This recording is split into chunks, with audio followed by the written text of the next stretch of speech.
Daily. Taste the Daily.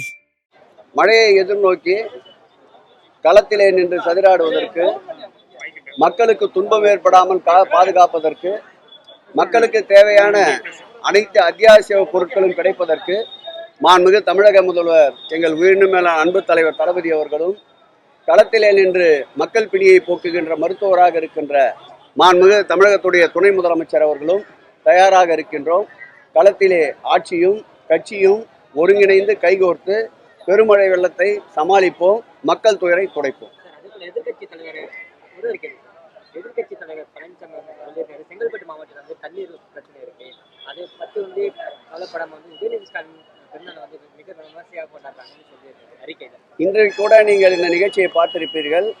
எங்களுடைய கழக இளைஞரணி செயலாளர் அன்பிற்கினிய ஆருயிர் அண்ணன் உதயநிதி ஸ்டாலின் அவர்கள் பிறந்தநாள் அறிவிப்பை வெளியிடும் போது அவர் கேட்டுக்கொண்டது, விளம்பர பதாகைகள் வேண்டாம், ஆடம்பரங்கள் வேண்டாம், ஏழை எளிய மக்களுக்கு, வறுமை கோட்டிற்கு கீழே இருக்கின்ற மக்களுக்கு கல்வி உதவித்தொகை, மாற்றுத்திறனாளிகளுக்கு உதவித்தொகை, அதேபோல் கருணை இல்லங்களுக்கு உதவித்தொகை, திருநங்கைகளுக்கு உதவித்தொகை என்று உதவிகள் கூறிய அறிவுறுத்தியிருந்தார்.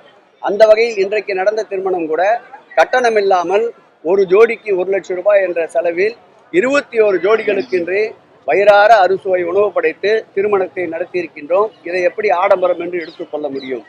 பார்ப்பவர் கண்ணிலே கோளாறு இருந்தார், யாழ் என்ன செய்ய முடியும்? மஞ்சக்காமாலை கண்களுக்கு கண்டதெல்லாம் மஞ்சளாகத்தான் இருக்கும். எங்கள் தலைவர் பாணியிலே சொல்ல வேண்டும் என்றால் அவருக்கு வேறு வேலை இல்லை, அதனால் இப்படி அறிக்கை விட்டுக் கொண்டிருக்கின்றார்.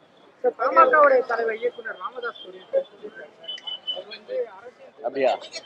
அவர் மிசாவை சந்தித்தது 22 வயதில், அதாவது பருவத்தின் தலைவாசலிலே இருக்கின்ற திருமணமாகி கொடுஞ்சிறை மிசாவை எதிர்கொண்டவர்.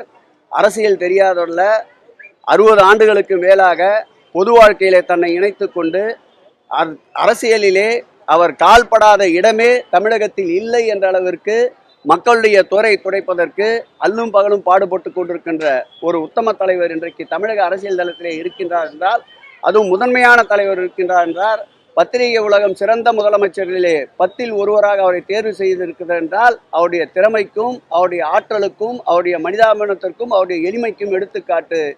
ராமதாஸ் அவர்கள் எந்த ஊரிலே இருக்கிறார் என்று தெரியவில்லை.